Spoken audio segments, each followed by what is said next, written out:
I'm gonna show you how great I am. Let me tell you something you already know. The world ain't all sunshine and rainbows. It's a very mean and nasty place, and I don't care how tough you are, it will beat you to your knees and keep you there permanently if you let it. You, me, or nobody is gonna hit as hard as life. But it ain't about how hard you hit. It's about how hard you can get hit and keep moving forward. How much you can take and keep moving forward. That's how winning is done. I'm gonna show you how great I am. The gloves are off. I don't know what that dream is that you have. I don't care how far-fetched it might appear to be. I don't care how disappointing it might have been as you've been working toward that dream. But here's what I know. That dream that you're holding in your mind, that it's possible. The show about insights into business and success. Our deepest fear is not that we are inadequate. Our deepest fear is that we are powerful beyond measure. With Grant Browning and Brandon V. I'm gonna show you how great I am. Fridays, 2 to 3 p.m. Only on Carib 101. Yes, I am at the happiest place on earth. I want to tell you in advance so you know that, but I did find a quiet spot to be able to call you. Awesome. We appreciate it, man. Thank you so much for taking the time. So you calling from Disneyland? You got it. He's not calling from Disneyland. I thought that was the happiest place on earth, Patrick. Well, the happiest place on earth apparently is Disneyland, and I'm here with 3 kids under the age of 5 just having a blast. There you go. Wow. I thought Brandon was just joking, but you're serious. You actually are at Disneyland. Yeah, no, I literally am over here right now. That is awesome. Well, Patrick, it's a pleasure having you on. Why don't you just give us a little bit of where you came from? Because we got questions that are already coming through, and we got lots of questions too. So it would be cool to hear your story. Yeah, sure. So I was, born and raised in Iran. I lived there for 10 years. 10 years I was in Iran. When Khomeini died, June 3rd, 89, we escaped Iran. We went and lived in a refugee camp in Germany for about 1.5 years, 2 years. That's when I got my first experience in entrepreneurship. And then January, let me give the dates here, November 28, 1990, we came to America. Mm-hmm. And I went to school. I wasn't too good of a student, the typical 1.8 GPA kid. And after school, I went to the Army. I was at the Army for 3 years at the 101st Airborne Division Air Assault. And then after the Army, when I got out, I was introduced to bodybuilding. I was going to be the next Mr. Olympia, the Middle Eastern version of a Arnold Schwarzenegger, marry a Kennedy, become a governor, become an entrepreneur, be in Hollywood. All this stuff is what I was going to do. Wow. And then sometimes life is funny. I was at Venice Beach. I met a girl at Venice Beach who, every time we'd go out on a date, she'd pick me up in a different car. And I finally said, how do you make your money? Why is it that you have all these nice cars? What is it that you do? And she said, look, I work for Morgan Stanley Dean Witter. And I said, what is Morgan Stanley Dean Witter? And she told me about financial services, all this stuff. And she said, well, you need a 4-year degree. I said, I don't have a 4-year degree. She said, well, they're not going to hire you without it. I said, look, I'm going to figure out a way to get into this industry. Mm-hmm. So my resume, I want to impress you guys. Here's what my resume looked like at 20 years old. Burger King, Haagen-Dazs, Bob's Big Boy, and in the military. And so I said, look, I got to figure out a way to get this job. So my resume wasn't going to get me the job. So I said, I got to make it up for it with my cover letter. So my cover letter, I chose the best joke I had at that time. And back in the days, we used to fax. Maybe you guys remember the faxing. I remember the fax days. So I faxed the cover letter, and the cover letter on the bottom of the joke said the following. It says, look, if you're laughing right now, this is exactly how my clients are going to feel when they do business with me. They're going to love me. If you want somebody like me on your team, give me a call. So wow. I faxed 100 resumes. I got 30 callbacks. This is Morgan, Merrill, Schwab, Smith, Barney, Goldman Sachs. Wow. I just faxed everybody. So the real players. And then I got 30 callbacks. Yeah, I got 30 callbacks. 15 were simply saying the joke was hilarious, but you will never work here. And then the other 15 gave me an interview. 3 of them gave me an offer, and 1 of them I picked up. I started working on Morgan Stanley day before 9/11. And then I left. I went to Transamerica for about 7.5 years, had a great time there. Then October 1, I started PHP Agency, our own agency, with 66 insurance agents. And now, fast forward 7 years later, we're at 3,300 agents in 49 states. So it's been a wild ride. Wow. So doing that, what made you get into the field that you're doing right now with Valuetainment? So, the valuetainment part happened accidentally. I've always been an obsessive reader of business. After I read my first book, when I got out of the Army, How to Win Friends and Influence People, and then the typical Think and Grow Rich, Rich Dad, Poor Dad, all those things, I got obsessed. I just realized, I said, wait a minute, you're trying to tell me that these books are free, accessible to all of us? I mean, I come from a family where my mother's side, they all believed in communism, and my father's side believed in imperialism, and I was absolutely confused. so I said, wait a minute, I can have access to all these books and all this information they're going to give me? Yes. So I read 1,300 books. So eventually, business became a lot of fun to me. It became like almost like playing a game.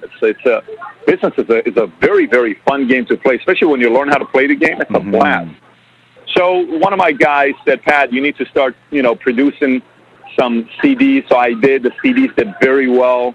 And then from the CDs, they said, why don't you do some videos? And we tried videos, and we were absolutely horrendous with our first 5-6 videos. If you see it, I like to watch it to just humble myself and entertain myself. It's how bad it was.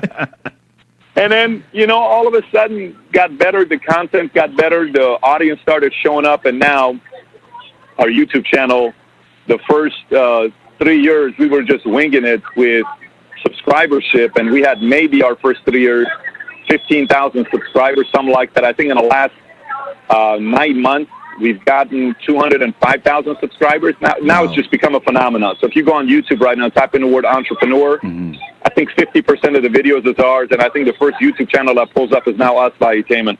Nice. Well, I have to say that video that you did with the struggle of the entrepreneur, man, that hit home. Yeah, that was, so many people bring up that video. I'll walk in the middle of the street and they say, wait a minute, you're that video guy. You're that then I relate, man. I watched that thing so many times. But, one of the things about that video that most people don't know about, that's literally my story. So there was no acting. That's exactly what happened with me. I'm a kid from a divorced family. Literally, my parents got a divorce when we escaped Iran. It was difficult. Yeah. I've never in my life taken English 101. Let me explain what that means. I've always taken ESL, English as a second language, because that's how horrible my English was. And then eventually, when I was introduced to business and I got a shot at doing this, I said, so you're trying to tell me I can build a life that I want to build? And they said, yes. And then when it started happening, it was pretty intense. It was pretty wild. But that video, the morning of that video, 5 minutes before we started shooting, my wife's father passed away. So I'm about to go to leave and shoot the video, and I come in, and she's crying, and I'm like, babe, but we're about to shoot at 6 o'clock in the morning. She says, my dad just died. I'm like, wait a minute, you got to be kidding. It was a very emotional morning, to say the least, before we shot the video. But it became 30 million views on Facebook, and, now people call that as the video for entrepreneurship.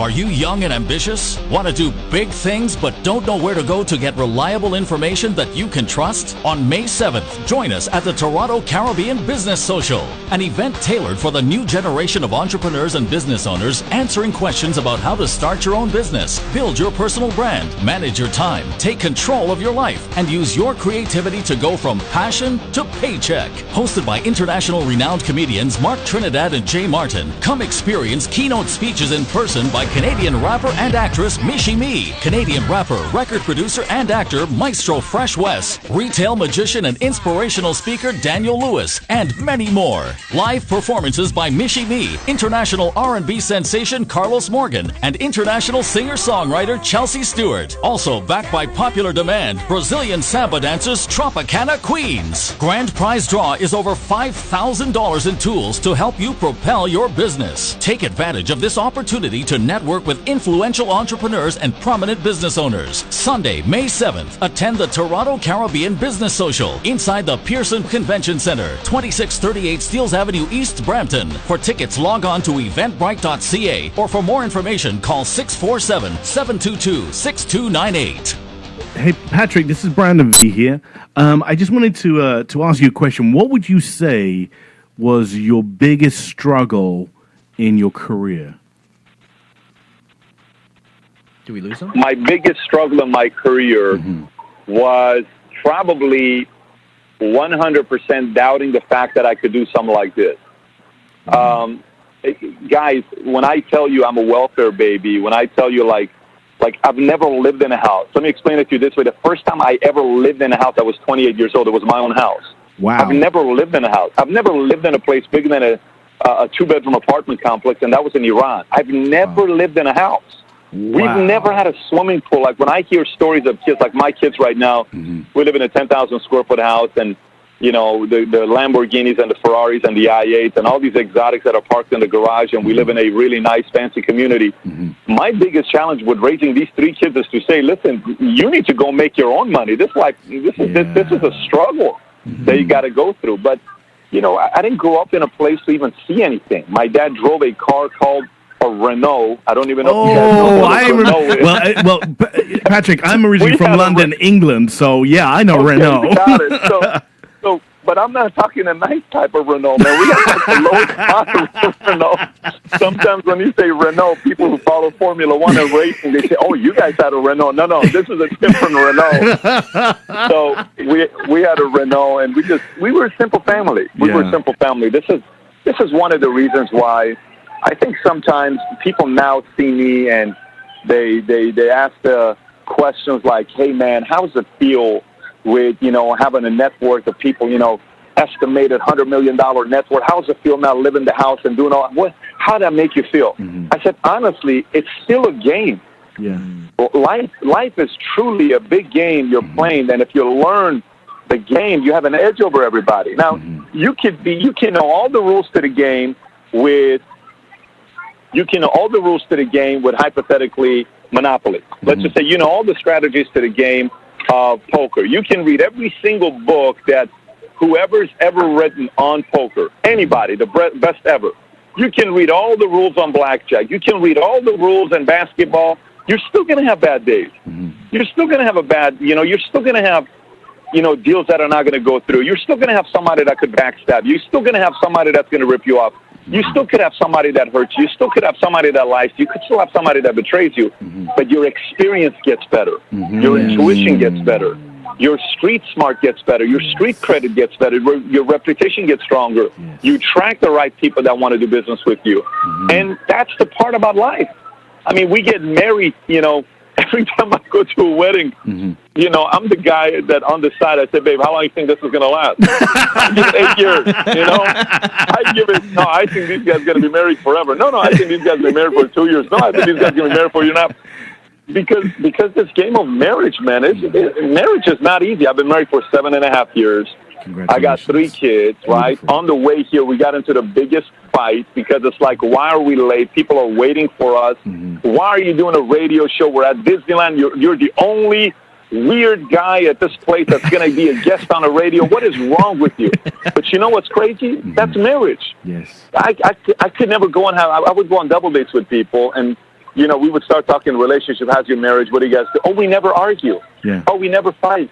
Oh, we don't have any problems. I'm like, we will never do dinner with you again because we don't walk on water, and apparently you do. And life is challenging. There's issues, there's problems, but the more and more we learn this game and the more we get better at it, we actually eventually get a chance to enjoy the journey.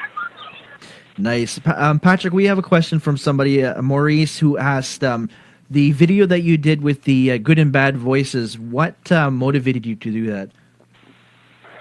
Because if you lived in my mind, you would meet a lot of different personalities. I think that's the mind of an entrepreneur. Yeah, right?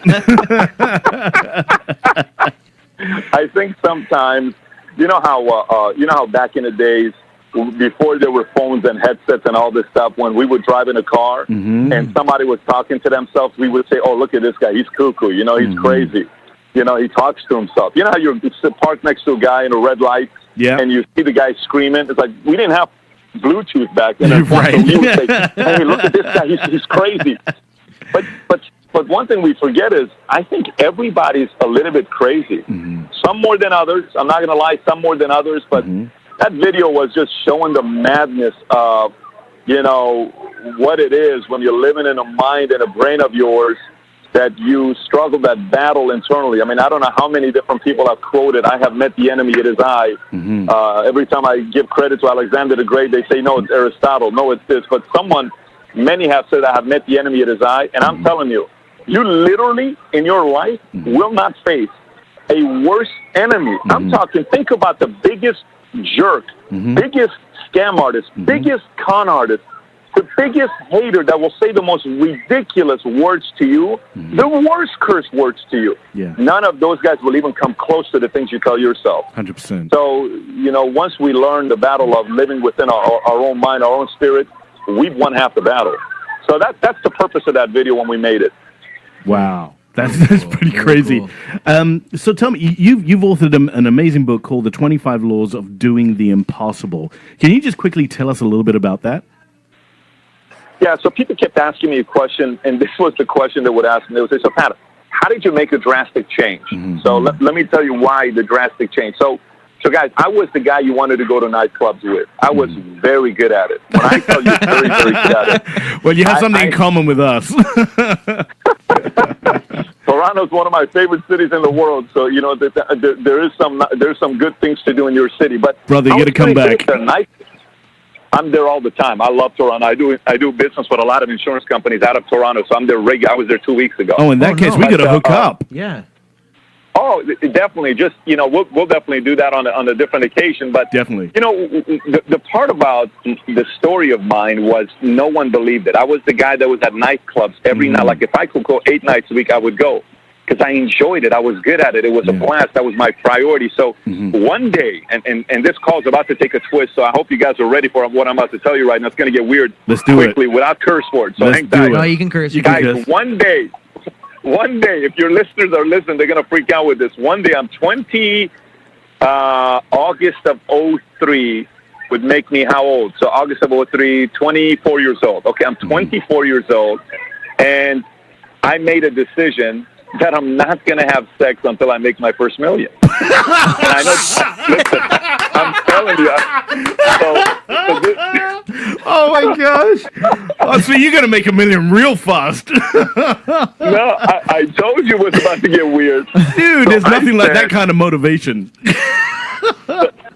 Oh, buddy! I mean, it was the biggest motivation,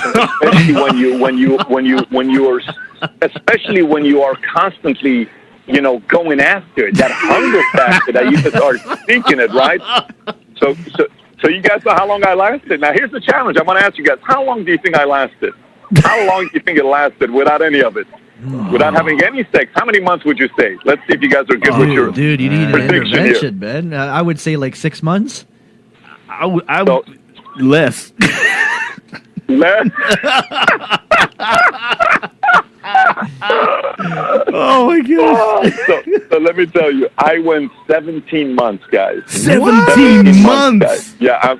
Now you got to realize the first girl after the 17 months, she's still in the hospital. Her pelvic bone is gone. Oh, this guy's killing me.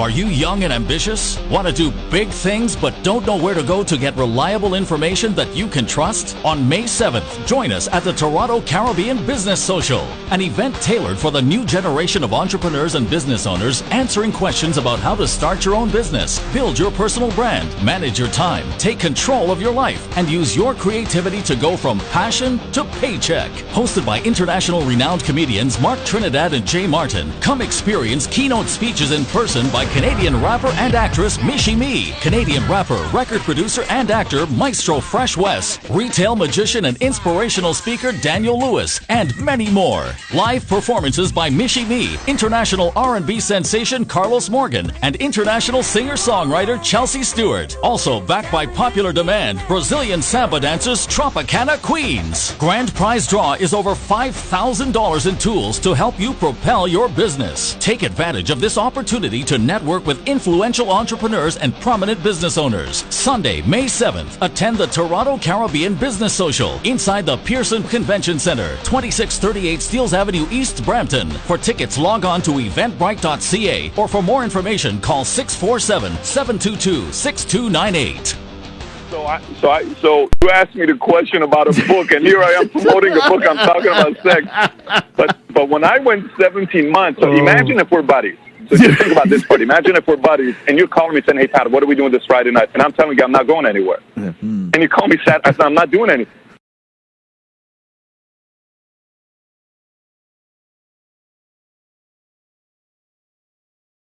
That's the impossible. So how did you do it? So I said, you know what?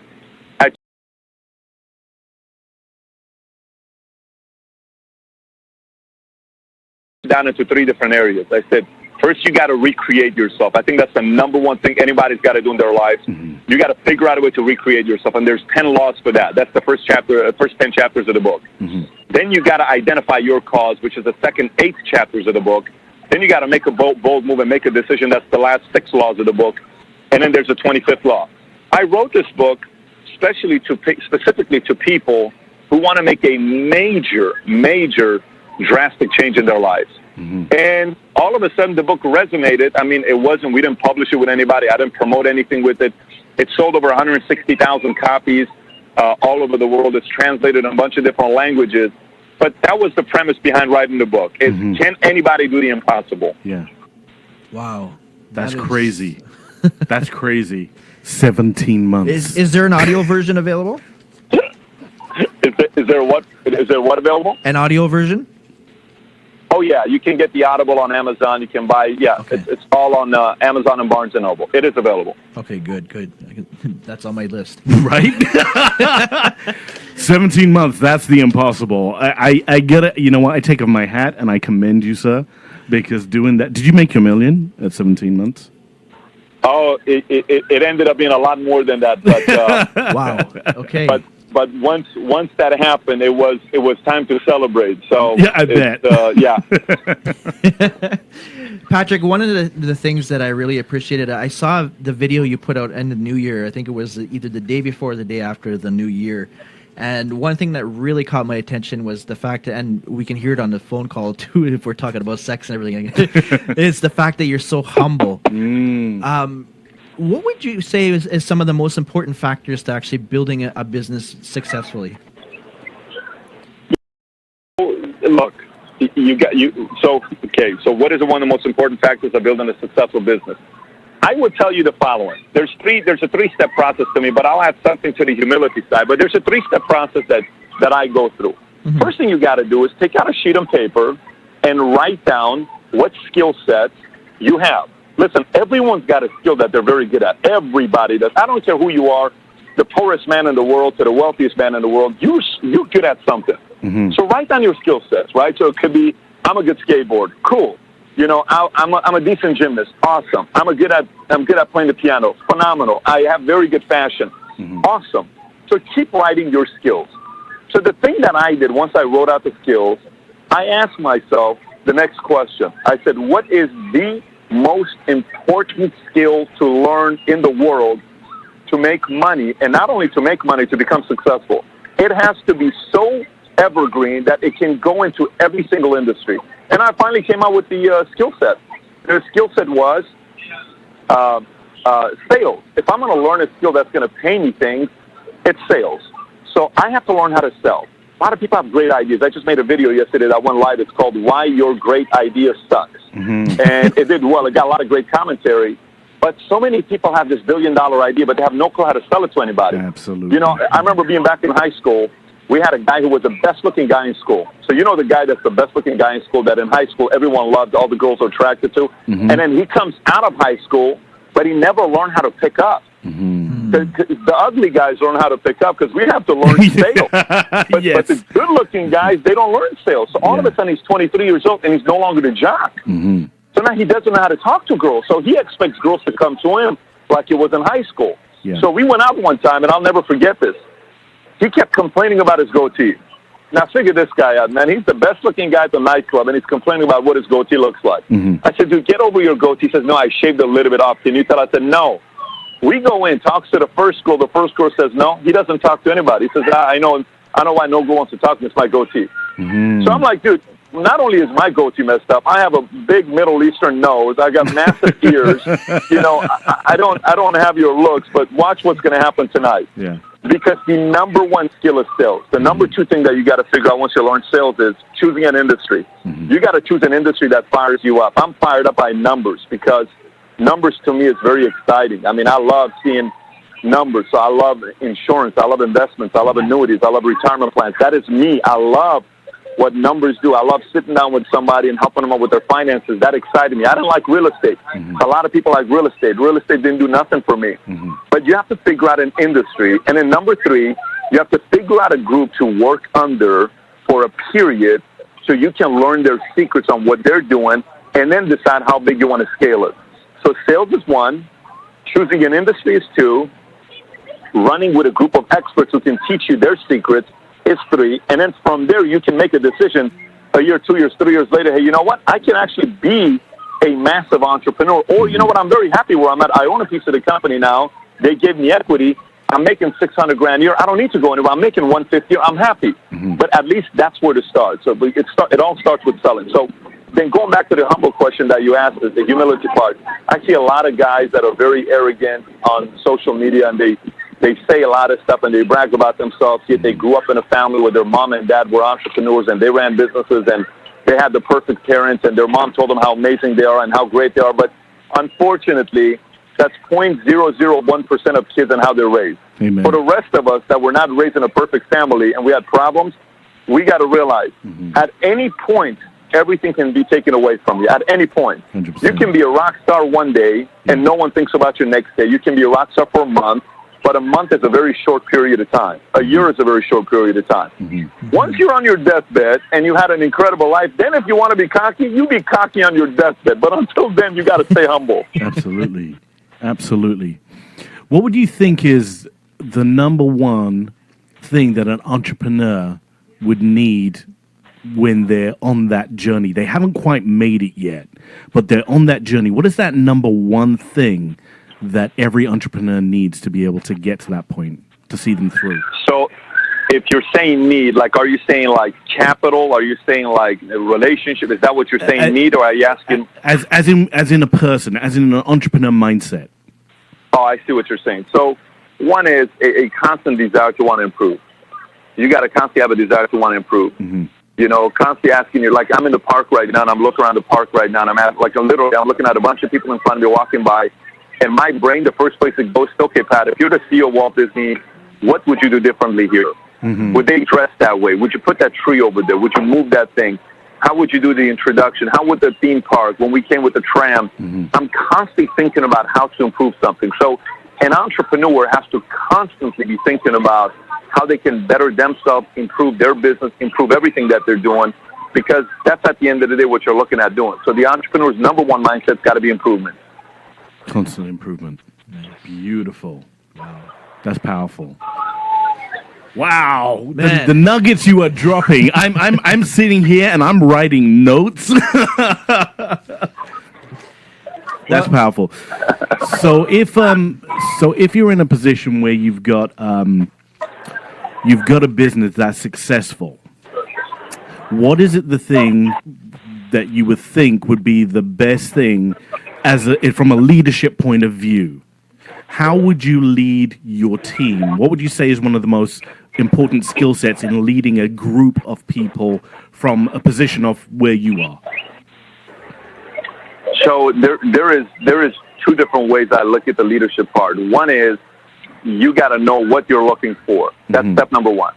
So what are you looking for? So when you look at relationships, marriages, any of that stuff, when people get married, and you know, I made a video. The video says who to marry and how to marry. And in the video, I talk about, I wonder how many people get married just because of good sex. Yes. It's the dumbest decision to make because they're like, oh my God, he's amazing in bed. Oh, she's the best I've ever had. That doesn't make her a wife. Yes. That doesn't make him a husband. You know, it just makes him good in bed. There's a lot of other things you need to do to run a family than that. So the same goes with people you hire for your company. A lot of times people will say, oh my gosh, she's got a degree from Harvard. Oh my gosh, she used to work at Google. Oh my God, he used to do this. It means nothing. So step number one is you identifying who you want to work with. Number one, what are you looking for? What candidate are you looking for? What do they need to have? Where do they need to be? So that's step number one on who you're looking for.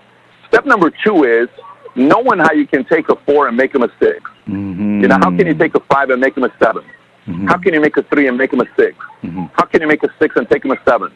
So those are the two things. Now, obviously, above all of that, if you yourself are not an 8, you can't lead a 9. Mm. If you're not a 6, you cannot lead a 7. Mm-hmm. If you're a 6, the most you can lead is a 5.5. Mm-hmm. Even a 6 is eventually going to say, dude, we're the same level, man. What are you talking about? Mm-hmm. So you got to make sure you're focused so much into improving yourself as a leader that you always have that edge over the people you're leading. Because once you lose that edge, you lose any of your voice, and then you're just a simple figure. You have no credibility. Yeah. Absolutely. Interesting. Wow. So I know that you've interviewed a lot of people one-on-one, correct? Sure, I have, yes. Who would you say is the most influential person to you that you've influenced, that you've interviewed, and why? Steve Wozniak was fascinating to me because when he was telling me about his story of how Apple got started and how Steve Jobs was wired, and then Steve and I, have had multiple conversations after that just to kind of see how this whole story of Apple got started on April 1st of 1976 turned into what it is today. Mm-hmm. And his brain, like when you talk to Steve Wozniak, you just kind of want to be quiet and you just want to listen. Yeah. Because his brain is so interesting Mm-hmm. on how that guy is wired. It's so interesting when you just listen to Steve Wozniak talk about the history of Apple. Now, Mm-hmm. I would tell you, I just recently interviewed Clint Hill. Oh, wow. And Clint Hill is not an entrepreneur. Clint Hill was a former Secret Service agent to 5 presidents. Mm-hmm. And one of his responsibilities was to watch over Jackie Kennedy for 4 years. Mm-hmm. And I will tell you, just talking to Clint Hill and driving him back, I said, Clint, on the way back, I wanted to tease him. I said, look, I know you like to be extremely undercover. You don't like a lot of attention. That's why I'm going to drive you back to the hotel in a orange Lamborghini. He was so uncomfortable. I said, we're going to have a good time, man.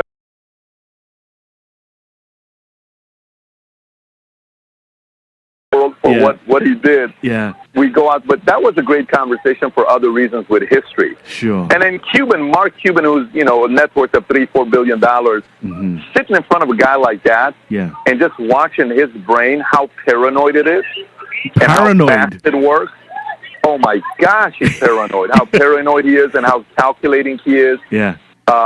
He knows how to play the mind game very, very well. That guy, look, the next guy as an entrepreneur that if he wanted to run, Mm-hmm. he knows how to play the games against all these amateur politicians. Yeah. He would be a guy that would know how to play mind games with the rest of them, because you got to realize politics is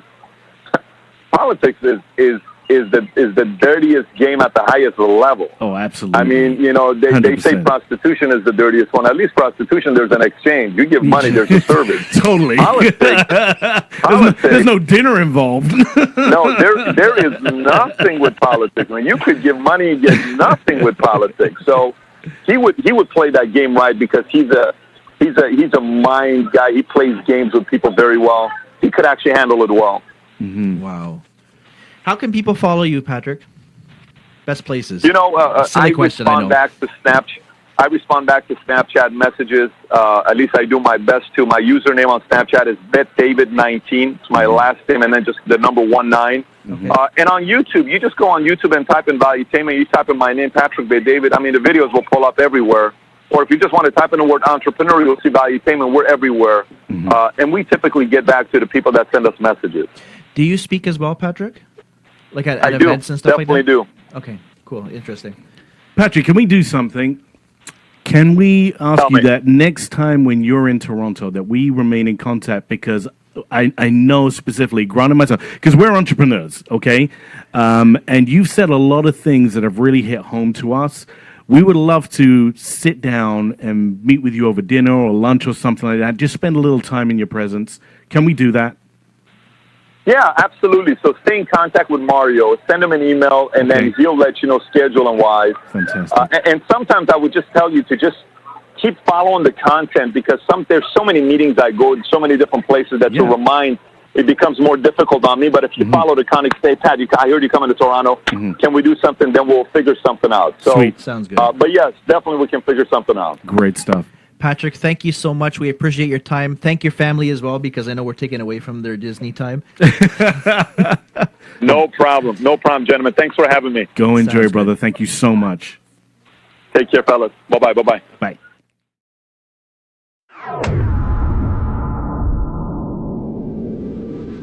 Are you young and ambitious? Want to do big things but don't know where to go to get reliable information that you can trust? On May 7th, join us at the Toronto Caribbean Business Social, an event tailored for the new generation of entrepreneurs and business owners answering questions about how to start your own business, build your personal brand, manage your time, take control of your life, and use your creativity to go from passion to paycheck. Hosted by international renowned comedians Mark Trinidad and Jay Martin, come experience keynote speeches in person by Canadian rapper and actress Michie Mee, Canadian rapper, record producer and actor Maestro Fresh West, retail magician and inspirational speaker Daniel Lewis, and many more. Live performances by Michie Mee, international R&B sensation Carlos Morgan, and international singer-songwriter Chelsea Stewart. Also backed by popular demand, Brazilian samba dancers Tropicana Queens. Grand prize draw is over $5,000 in tools to help you propel your business. Take advantage of this opportunity to network